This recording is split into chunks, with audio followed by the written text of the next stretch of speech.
Well, of course, I mean, the referendum result has had its reverberations, but I think Amber Rudd put it very clearly this morning in her intervention, where she said that the government remains absolutely committed to climate change. We'll see the publication of the fifth carbon budget tomorrow.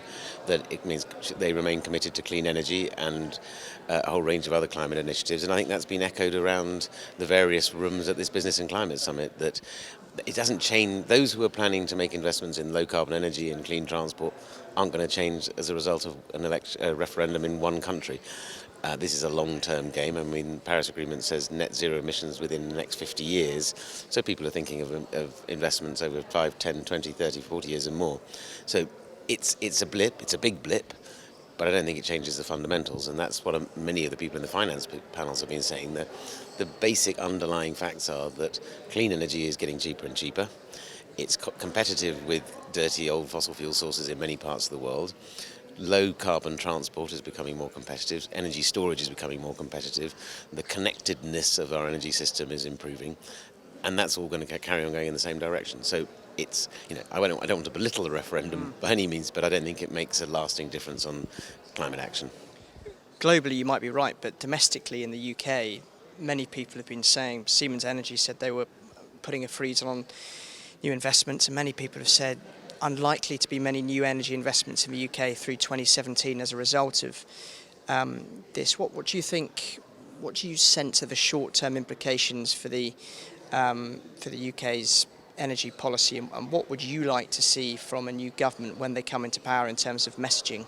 Well, there's no doubt in the short term that for the energy sector and the clean energy sector, like every other sector, people are going to be biding their time a bit, looking what does the settlement look like with Europe?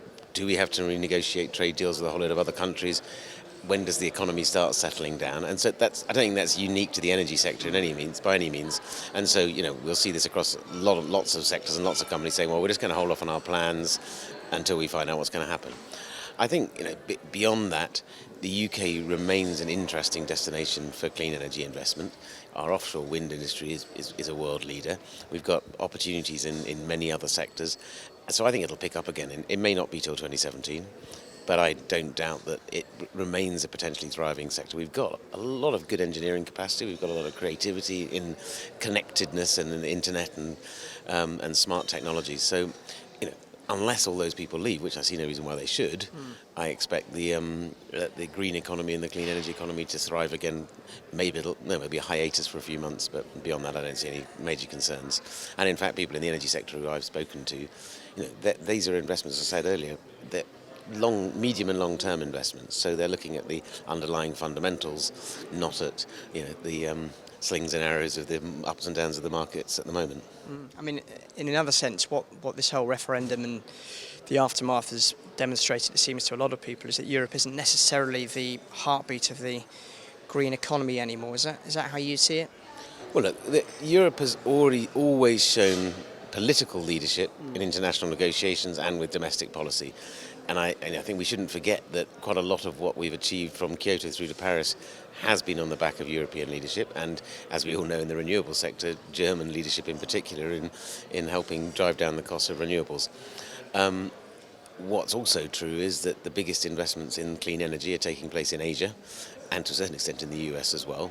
UK is one of the leaders within Europe in that case. So it's a worldwide phenomenon, and incredibly ambitious targets set by the Indian government for solar penetration. They may not get all the way there, but even if they get half or 2/3 of the way there, that's going to be transformational for the Indian energy sector. We've seen the Chinese government committing to shut down coal-fired power stations, huge investments in solar, wind, both deployment and technology development, as well as, of course, their own businesses. So it's a global market. South Africa's got really impressive plans for both wind and solar development, as well as new nuclear. It's going to happen around the world. So I don't think that's a benefit of Brexit. But in as much as companies and governments look at a global marketplace and are prepared to take advantage of it, then there are huge opportunities.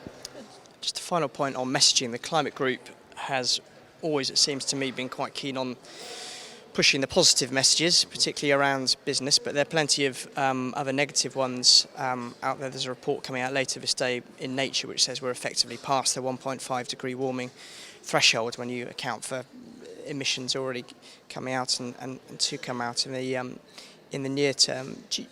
Is there still space for sort of project fear within climate messaging, or would you like to see a real focus on pushing the positives now? Well, I'm not a climate scientist, so I can't comment on the Nature article, but when the climate group started 12 years ago, very, very few people, if any, were talking about the opportunities from climate change. There was always, the dominant discourse was, if we do something about climate change, then we need to sacrifice our economy, our well-being. I think one of our successes over the last decade or so is that that narrative has changed. If you're in Paris, then most governments were talking about the opportunity and risk and minimising the risk from stranded assets or climate change. So it was a much more balanced conversation. I think again, harking back to what Amber Rudd said this morning, we've got to not only think about the business and economic case, we've got to think about the emotional case. And that, whether that's project fear or project motivation or project get in touch with people's real feelings, we certainly need that. But we also need to demonstrate that there is a business case for that. And I think that is becoming increasingly clear. We need to translate that into real action and real investments, and that seems to be increasing, and I expect it to do so in the future. So we haven't, I think, collectively been as successful as we would like to be in mobilising the general public. It still seems to many people something that's happening over there to somebody else sometime in the future. And we need to not terrify people about the immediacy of the impacts, but show that there is a vision and a path that everyone can be part of that will deal with climate change, but will also provide a huge number of opportunities in energy and elsewhere. I think the final thing I'd just say is we may or may not have passed the potential for 1.5 degrees. As I say, I can't comment on that. But that doesn't mean we just give up. Even if let's say we get to 2 degrees, that's a hell of a lot better than 3 degrees. And if we don't quite get there and it's 2.2, well, that's a lot better than 6 degrees. So it's not a question of saying, oh, we've lost the game, let's go home and drown our sorrows. It's a continuum, and if we miss 1.5 but we can get to 1.8, so be it.